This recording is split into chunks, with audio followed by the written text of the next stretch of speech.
why you may have low confidence.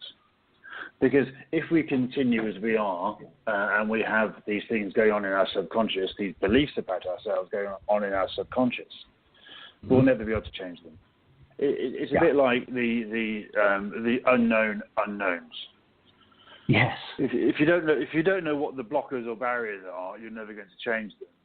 And so we'll have to bring those out into the light, into awareness, to see what they are, understand where they come from, where these beliefs or these barriers have come from, and only then can we start to change them.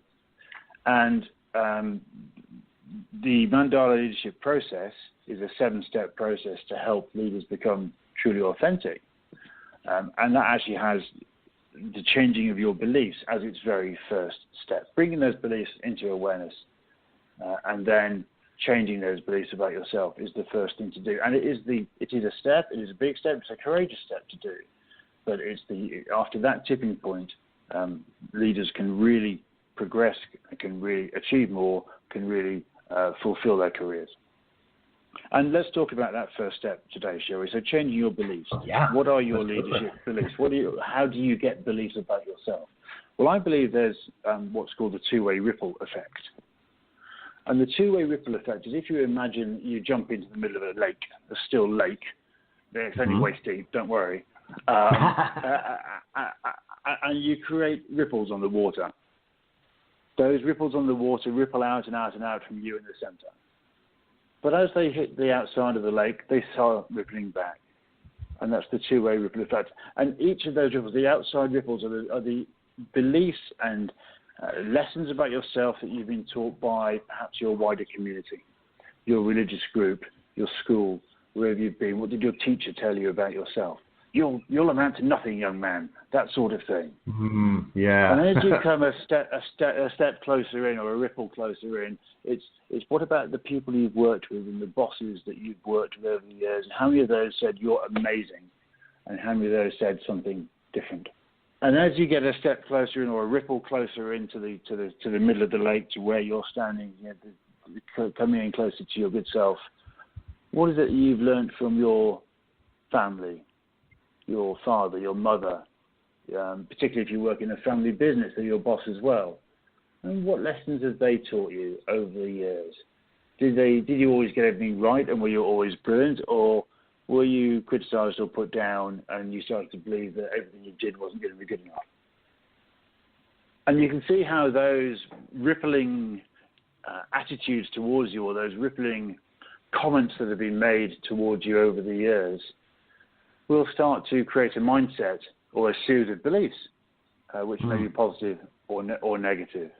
And then the danger is that if you get into that negative mindset, every time you perceive that you failed at something, it simply reinforces that belief. Yes.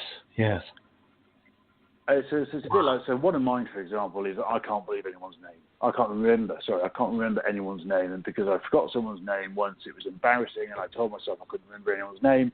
So now every time I meet someone, I go, I won't remember your name. Guess what happens?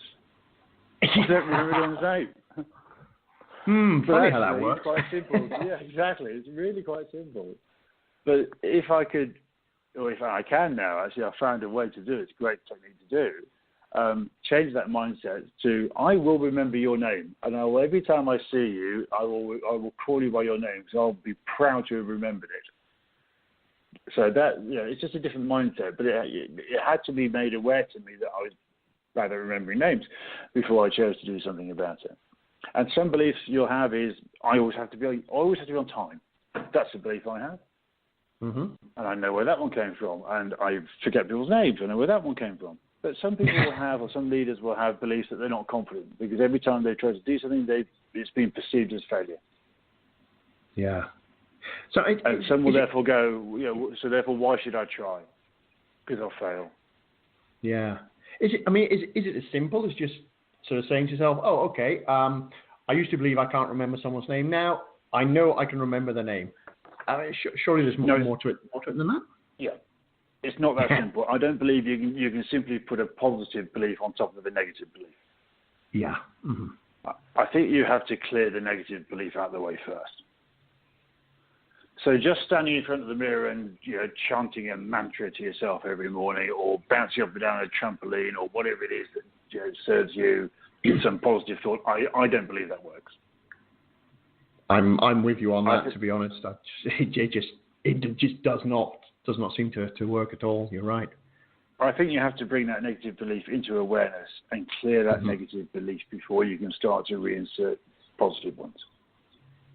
Right. How could one go about clearing those negative beliefs? I mean, is that something that's simple to do, or is that something that takes a little bit of work with maybe a coach or an expert like that? What's sort of involved?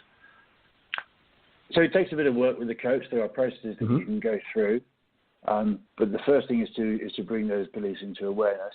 And as part of the show today, Keith, I'm quite happy to offer any of the listeners access to the first step of this process for free, and they can read through the more detail of this. And there's a worksheet that they can work through as well to try and get a better understanding of their beliefs and what might be limiting them from having the confidence that they need.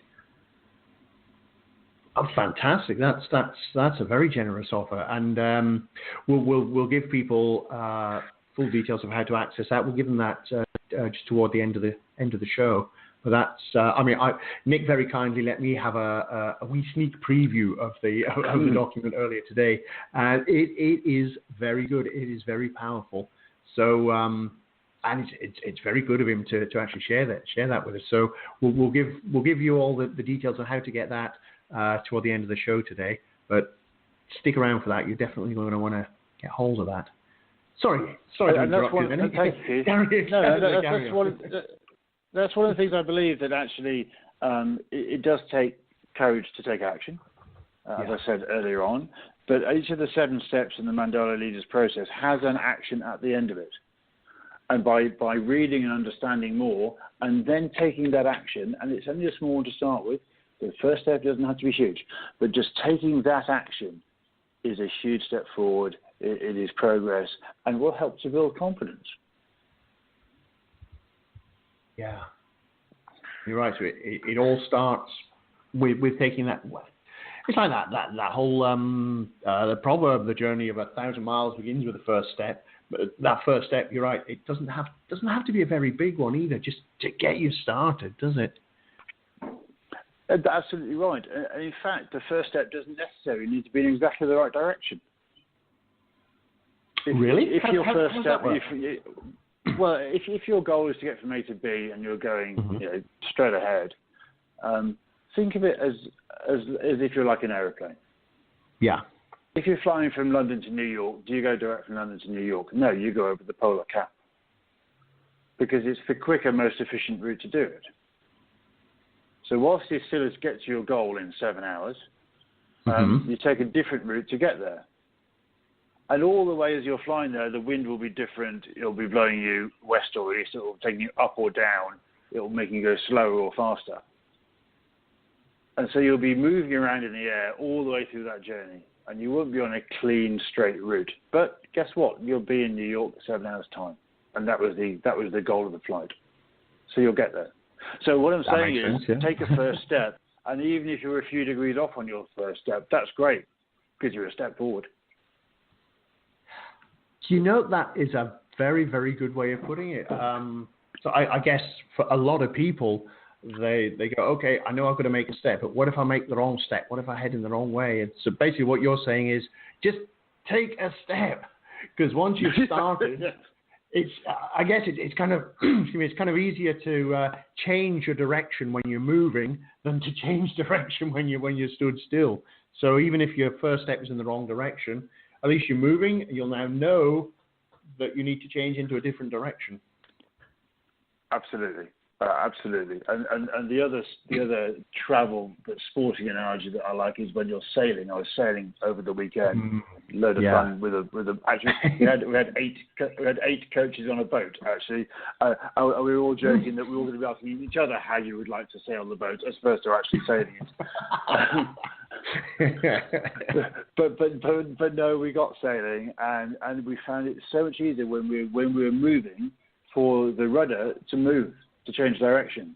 When you were doing very slowly, the moving the rudder doesn't make any difference, and you continue to travel slowly in possibly the wrong direction. But when you start to accelerate the pace, it's far more easy to change direction and to be more agile and to change more quickly and to adapt as you go. But you still got to get moving. You still got to take that first step. Yeah, that's very, very true. I mean, it's bringing to mind I can't remember the exact figure, so I'm bound to get this wrong, but it's the principle is the thing. It's very recently it was the 47th, I think, 48th anniversary of the first Apollo moon landing, and one of the really interesting stats, or I found it really interesting when I first heard it, was the Apollo 11 craft. It was something like, I can't remember the figure, it was something like 1% of the time it was actually on course. All the rest of the time, it was actually flying off course, and they had to keep course correcting the whole way. So, but the important thing was they were moving, they were heading. You make those slight course corrections, see where you're going, adjust, see where you're going, adjust. But you've got to be going to start with. If they hadn't launched, they wouldn't be able to correct course, and they wouldn't have landed on the moon. So, same as with your sailing analogy there. Absolutely, very much the same, Keith. And it brings me quite nicely on to the second thing I wanted to talk about, which is actually having a clear plan. Ooh. Go for it. So if you have a clear plan, you know what your goal looks like. And it might be a financial target. It might be a number of satisfied customers. It might be volume of deliveries made. It might be personal. And it doesn't matter what the goal is, but let's have a goal. And let's write that goal down. And let's be smart about that goal. So let's make sure it's specific, measurable, achievable, realistic, and time-bound, i.e. we're going to do exactly this number of things in this way in 1 year, and we've got the appropriate resources that we need to do that, resources being time, money, people, IT, whatever it is. And therefore, it's a clearly achievable goal.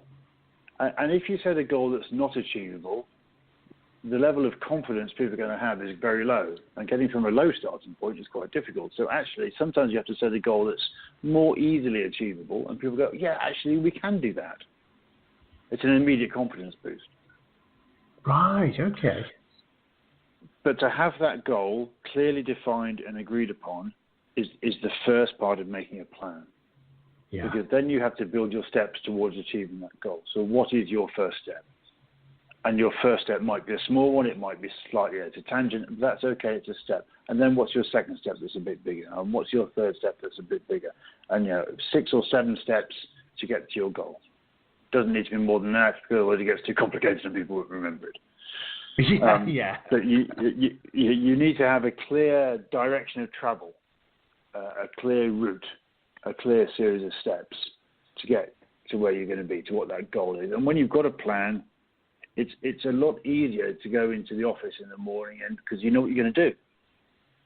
There's none of this, I'm not sure I'm doing the right thing, or whether I should be doing it that way, or whether so-and-so should be doing it, and I'm not sure. It's just, that's the step. Let's go do it. Yeah, that makes a lot of sense there. Reminds me of a thing, to-do lists. I went through a phase of going, right, I'm going to create my to-do list at the start of the week so I know what I'm going to be doing through the week. But of course, you then spend the whole of Monday attempting to create your to-do list. Now, what do I need to do? Until somebody said to me, you know what? Write your to-do list on Friday afternoon. What? Right, nice. Friday afternoon. So you come in on Monday morning, the first thing you do, that's the first thing I'm doing. It's on my to-do list, bam, and you're straight into doing your work.